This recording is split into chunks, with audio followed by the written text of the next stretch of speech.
yapmışlar.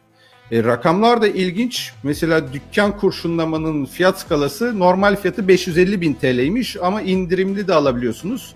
530.000 TL'ye iniyor. Sokakta bir kişinin vurma bedeli 700.000 TL. Dükkan içindeyse ama 1.2 milyon TL'ye çıkıyor. Yani sokakta daha ucuz, dükkan içinde 1 milyonun üzerini görüyoruz. Para karşılığı darp ve kol bacak kırma hizmeti de var çetenin. Kol bacak kırma fiyatı 25.000 TL. Bu kabaca diğerlerine göre daha ucuz kalmış. Silah temin edebiliyorsunuz. 10.000 ile 300.000 TL arası değişiyor silahın türüne göre. İnsan kaçakçılığı için de fiyat almış.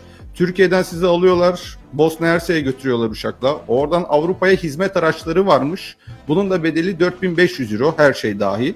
Grup olarak giderseniz indirim uyguluyorlar.